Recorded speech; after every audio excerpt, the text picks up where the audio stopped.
Akayimba konkawereza akabagole mwenna nga muli mu nteekateeka za kubeera ng'emikolo wiiki eno kiggwa leero bannange omutimbisi namulaba bannange omufumbi aliwa bannange sweet bazita pressure ku pressure okitegeera naye nkakasanze abagole bange abajja ne babuukinga Judith K makeup and hair styling mukwano tetukuwa pressure ku pressure tetukuwa pressure tubeerawo nga tukubugiriza ne tukwaka massage ng'omugole tina kapackage kaffe buli kaseera mbeera nkukeberako manye nti oli mu mbeera ki munnange oli otya olidde kamere okoze otya gwe abagole bange banyumirwa mbawakeya nga natandise batumira wano bonna sanyo banyiza okuba malayo kati ate waliwo abajjaawo mu maaso awo mbabuzaako mwena ba beautiful mugamba mutya nze Judith Kawes ku podium kwe tuli lunaku lwakuna twatuuse dda nga ffe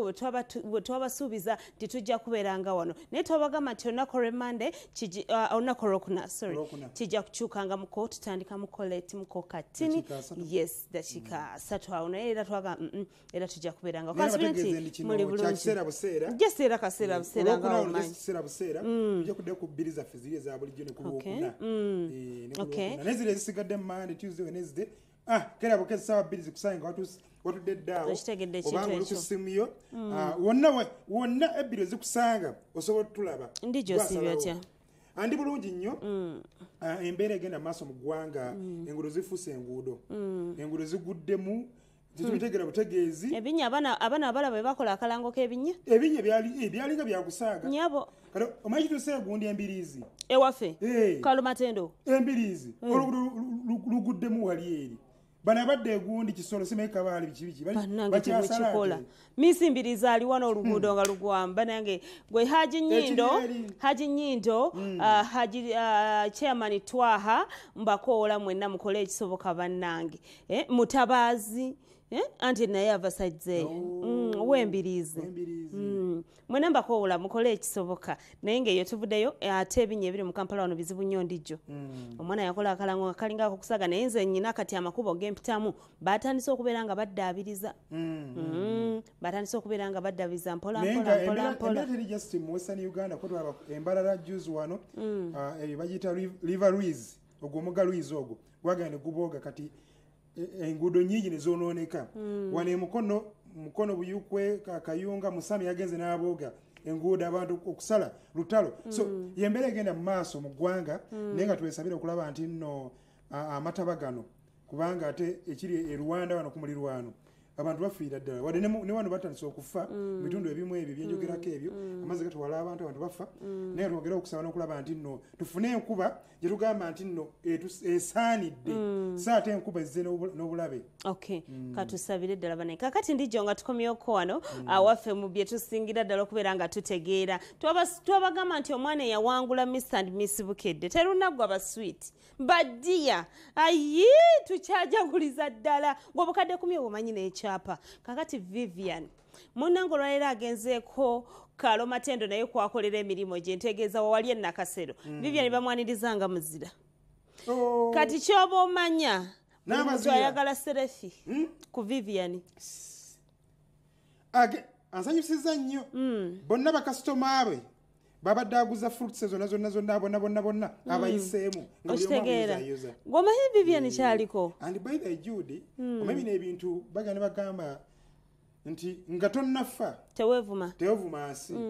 kuba ne namba zira tekirota ye tekirota nti nno bujja kukya ku makya nga ye Miss Bukedde ekyokubiri ng'alina ekyapa afuuse Land Road abula ekyokusatu nga obukadde 10 weebuli ng'etandikwa okulakulanya ettaka lye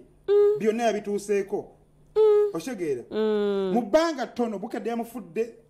na star mu bbanga ttono Bukedde yamufuula Land Road mu bbanga ttono Bukedde nemufuula serebu mu bbanga ttono bukadde 10 nga bwina musawo gwolaba oyo omukyala ndooza n'ennyambala mugiraba yakyuse dda ensawo girabyeyo bannanga omwana tute mu muteega ensawo egiraba eyo mubadde muko ku gundi kumpapula nga mweziri bintu byakyuse kugambye alambudde wonna abantu bena kasolo kakati bano batiimu tebiriyo balimba tebijja kusoboka maama nnyaba abalagiddeko bwerere kakati waliwo bagamba kale singa nange nagenda omanyi nti abantu babeerayo ndijo kale singa nange nakikola kale singa nange nakola bwendi olaba oyo yawangudde abamu bamugamba nakaakwateko mu bibbo by'abalongo aba ne bamugamba akwate sente aguyire ejjaaja nti naalongo naalongo nebanga adduka genda musinde kwata mu bibbo by'abalongo nagamba sijja bannange bamusalidde ne keeki ekiri enakasero kamba kuwe soko tuwe ekiri enakasero kirabe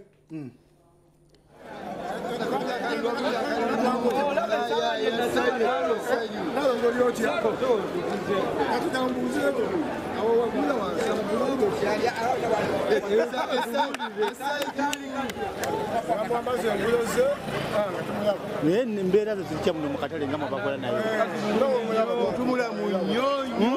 ntumula mu nyonyo ya muntu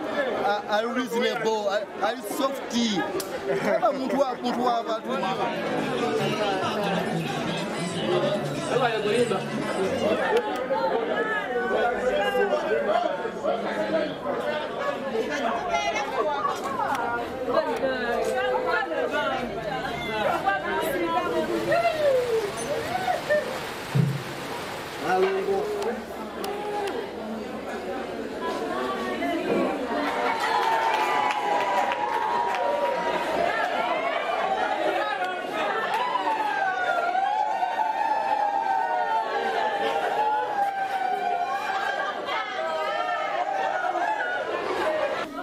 Gendala okwebaza Mukama Katonda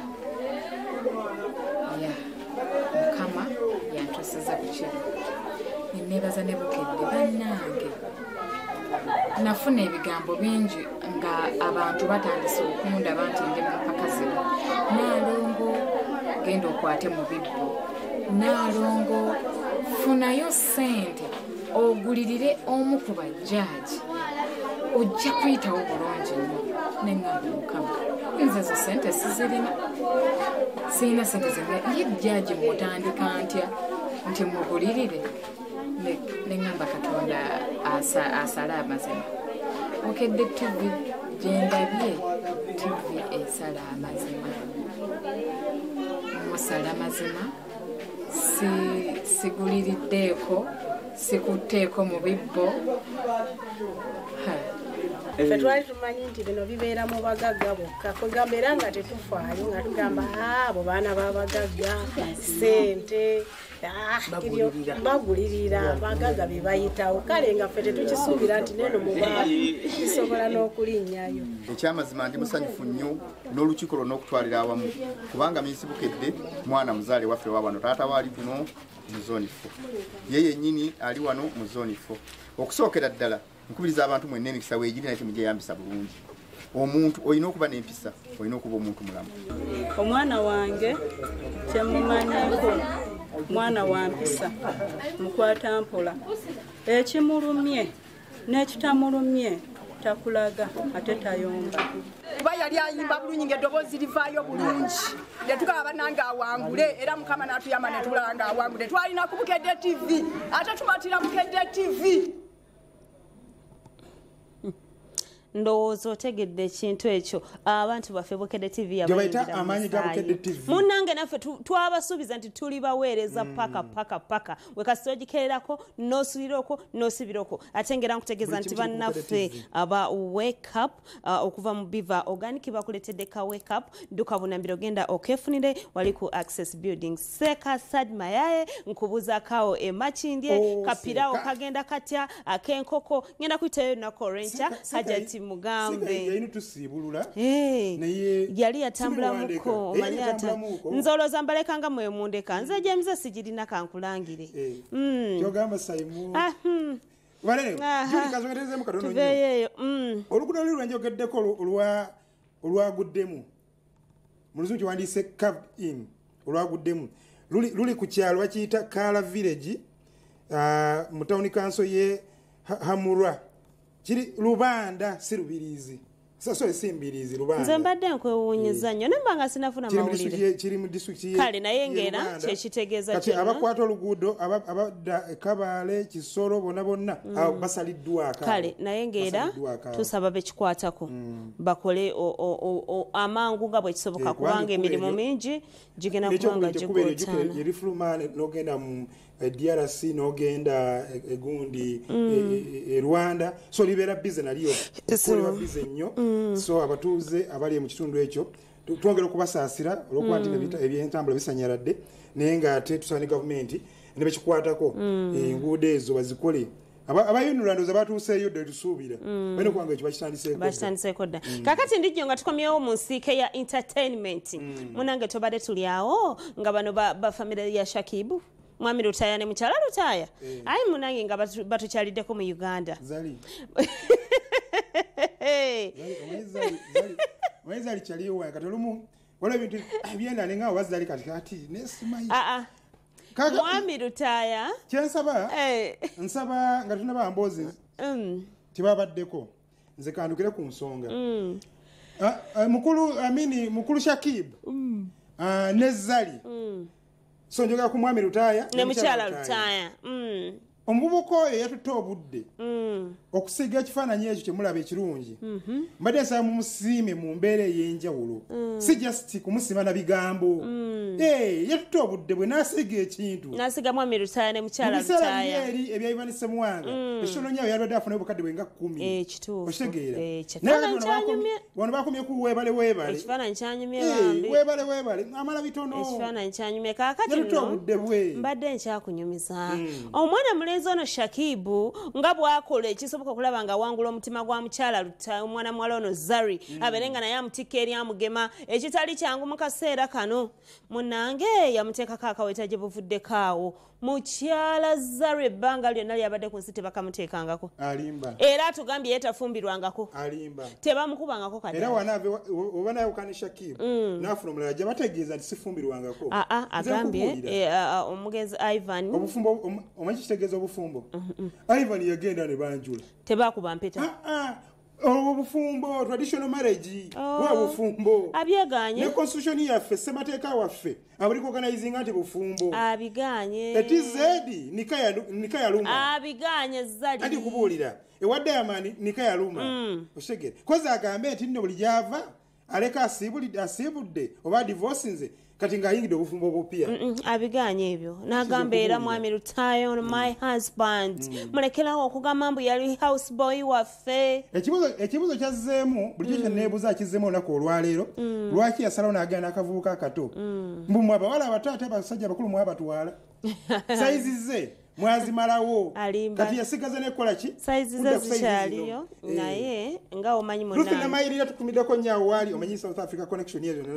angambye kwali ate ng'emboozi ya Zali nemukwatako nnyo kuba bonna be South Africa eyo Ruth namayirira tukwagala nnyo Zali soko tuwe Zali kubanga abe South Africa kwe bali bangi mbalabye mukyala Lutaya omanyi agambe taberanko omukozi waabwe ewasemwanga nnugu y'abantu nnugu naye yamwadde tulabye olunaku lwale mu receiving artist kino kitegeeza ki gwenga Shakibu omukyala amanyiddwa nga Mrs. Lutaya Zarina kitegeeza mukwano kyongera kugumiza mukwano gwaffe tewali nnyo kyamaanyi nnyo kiriwo. omuntu yabaletedde hat piece. It's beautiful, it's a masterpiece. Sifuna nko kifaananyi kisokera ddala kinene nga kino, it's so big kirungi. He's really yatwala features zaffe zonna nakiteekamu, you know, it takes a lot of time and dedication. So for me it's a lot. Omuntu yandiyabuuziza Zari yakafumbirwa emyaka emeka, nze nnyinza kubeera ntya okubeera nga Zari, nnyinza kufumbirwa emyaka emeka okutuuka okubeera nga Zari? Nali nnyanjuddwako mutata w'abaana bange abasooka sifumbirwangako, so I think you are the guy. My husband. yeah, so go like, you know, Empetons like, you know, I want you to be my wife, and I don't even know how you did that. It was public knowledge yanyanjura naye tetwa sambako kadali and everything, and you know, rest his soul in peace. He was a great person, but Lutaya yasoso kuntekako empeta officially to say, you know, because Nika, you are my wife. Naturally, chakonyeko ekyoggamba nti okay, ndi a bit older than my husband. Prophet Muhammad sallallahu alaihi wasallam yafumbira peace be upon his name yafumbira yawasa omukyala nga mukuluko tekyachukako nti yafumbira Hadija nga mukulu ate n'ekirala it's never about age. There's so many questions olina abaana ogenda muzaalira. No, there's always questions olina abaana onamuzaalira. By the way, just for public knowledge, my husband has a son. Take uncle out. Let me be the responsible wife. We have a son. It's about 2 going 3. My husband has a son. So it's not like Shakib Tazaranga ko namuzalira. And yes, we intend to have more children. First of all, abasajja betulina okudating abawala abato babatwala dda. Ekyo kibuuzo nkikoyenze.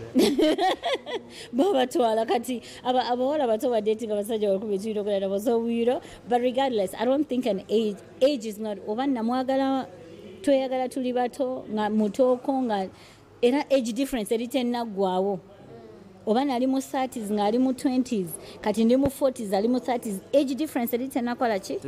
tennakyuka. To set the record straight, Shakib has never worked for Ivan. Shakib taberangako get money waffe while I was with Ivan. Shakib takolerangako Ivan or me or any of our companies. Shakib is never. With the Ugandan community in South Africa, Kebe London, or Boston, America, bichimuba muimanyi. But again, we go back to blogging. Baka jayo nebakakozesa for their interest, for likes and comments. Ate twamulabye ne Diamond, you know.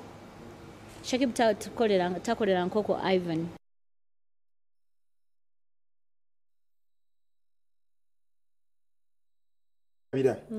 President wa socialite mu Uganda muno yawadde Shakib omulimu yamwadde omulimu ali ku office yabe wali Munyonyo. So wabata kolera kwa Ivan ekirungi edi kyabira yamwadde omulimu kirungi nnyo atenga agenda kolera Eddie agenda kola mu office eyo eyabali bobulamu ba socialite mu gwanga muno kale ngambe yakutandise kodda wali ku office yabera nnyo wali Munyonyo kanumira ku jaga kutumira ku oji wange bamuyita Angela Kigonya. Angela Kigonya ono kwalisa zina tulaba era nga Angela twesangayo ku lwomukaaga omayi ku lwomukaaga tulina reunion yaffe wali erubiri SS fenange twasomeka erubiri SS awo somero lya amaanyi erina kyalinze abantu buli sector mu gwanga muno woda mu music industry tuli b'amaanyi Eddie Kenzo oyas banji tulina nno banji abayimbi ne Juliana yasobera awo seberubiri awo neka tisazi no Eddie Kenzo olokuba yaliko etwamagana nayo teko okubeera yo nagamba tekyekigambo teko okubeera yatika kati Kenzo olubiri wa munyumira nnyo kakati omunavaawo so nabala bangi nnyo tuwegwe ku lwomukaaga awo omunavaawe olaba okulubiri kyangu nnyo mujja kusala busazi wali mukirire ku muwonya ogenda okyalire ku dokita wano kungalabi yakabaka mugende mubakyalireko babakebere kuba kati omugenda kuba mukoze eki mumaze okubeera nga mukyanganyisa omusaayi kusama mupiira biki awo ogenda ne bakebera ne balaba omubiri go status yo oyimiridde yes banafe abamonya basangibwa ali ku Butikiro complex nkutegeeza nti bawonya buli ndwadde ulcer pressure sukali nezgwa mukoweryo genda bakebere bajja kubeera nga bakuyamba rakinedda kakati segirinya waffe yakomawo mukama mulungi honorable era acha agamba nti mune yali agezezako okufuula kawempe yalina likodi y'okuweereza ye mubaka yana likodi eyokuweereza abantu be mu ggwanga muno mu myezi 2 be yali yabasuubiza yali amaze bituukiriza ebyaddala myezi 2 anti omanyi Judi ne president akyogerako nnyo president w'eggwanga lino nti obuzibu ababaka abasinga ongi bwe balina basuubiza bingi abalonzi kati olumu weetema ekintu olwo gyesona kikola oshegere oshogera ogamba abalonzi nje bakolera kuba eriyo si buvunaanyizibwabo so Segirinya yamanya byateekeddwa okukola n'abasuubiza ebyo nti ogeze eddwaliro n'aliteekawo ambulance n'aziteekawo sente z'entandikwa bino Segibox n'aziteekawo kati emyezi 2 ng'amaze okukola buli kimu era agenza okufuna sozi nezaamu ku bano juzi wano nga yagamba nga gyali ekyo ovalaba nti mu constituency temwali munyo bali bakaaba nti bannaye omubaka waffe biki tulonde omulala nga baga nti ekirungi bino yali abikoze ne gyali ajja vaayo ne Segirinya parliament emusubi mpola mpola mbeera ya bulwadde sinaba kutereera naye nja kutereera nja kutereera ngezaako wuuta ebidodododo mukene oyo nkejje ziri enva ennungi ze wandisuubidde nti ze nandiridde abasawo bazingobako baŋŋa dda ku nkejje dda ku mukene dda ku mbogaboga kati ndi awo mwete wentambuliramu nali ntandise okuteekawo enteekateeka okulanga kawempe ebeera ya njawulo nga kawempe buli muntu lwagirowoozaako alowooza ku nsi eringa endala kyokka nga ate constituency eri mu Uganda eri mu Kampala kawempe we bansibiranga n'abantu batandise okusenguka bava mu bitundu ebirala baga nti katugenze kawempe era ne mama Fiina yali ankubiddeko ku ssimu nga nti Segirinya nsobola okufuna luumu bbiri eyo mu kawempe kubanga yali ayagala enjudu namba n'ebulu olw'ensonga nga abantu enjuba zitwalira ku sipiidi yayiriyiri buli muntu ayagala okusula mu constituency erimu eddwaliro constituency erimu ambulance constituency erimu segibox constituency erimu technical institute constituency erimu bodaboda ambulance kati nga mama Fiina ngambye njagala sulako eyo era nga ndi mumunoonyeza yali ng'eruumu bbiri kuba twali tulonjeza enjudu namba ng'ebuze ne nga nti olaba ne mama Fiina omukazi omugaggafuge aga nti nange njagala sulako eyo ne mmanya nti bw'olaba kwebaza omanya lwolima lubuzi kawempe singa tebankwata singa ffe tuna n'akawoowo akaffe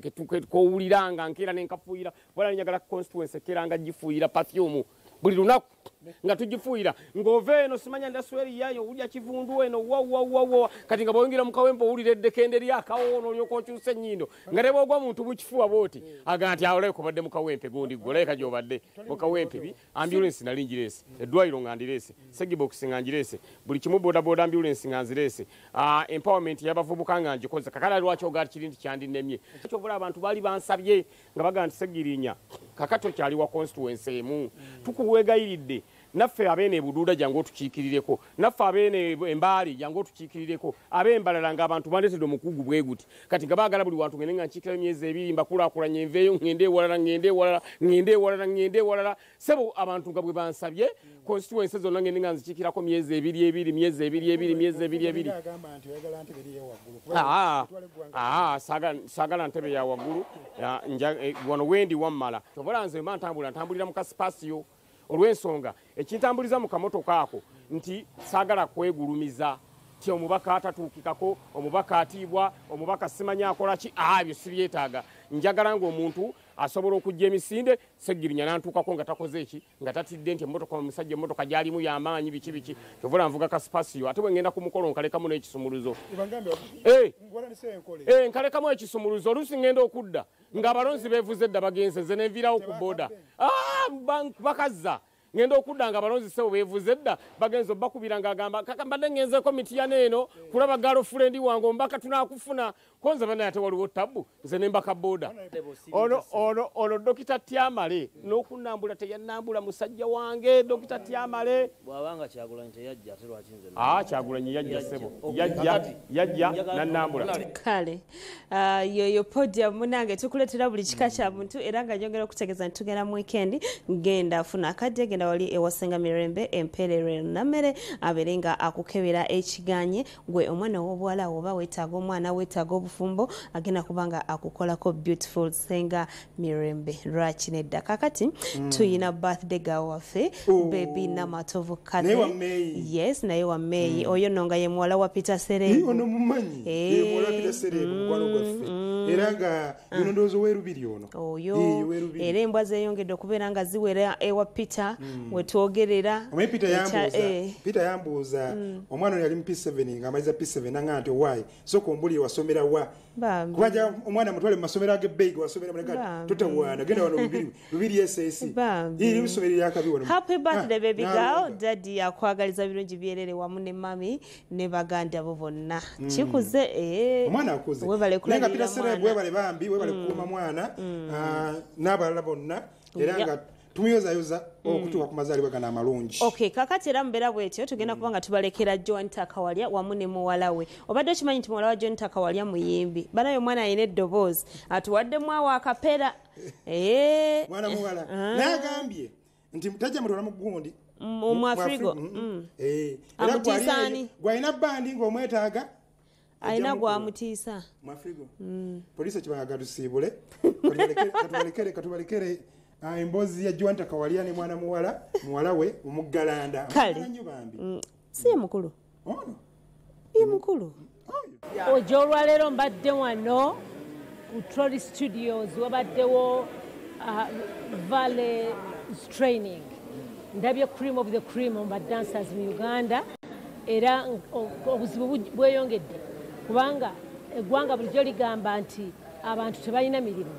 abaana baffe bali wano nga balina emirimu mu bo mu bitone mu bo bennyini nga bakola ebintu byewewuunya okumira ku myaka nga 12 okweyongera mu maaso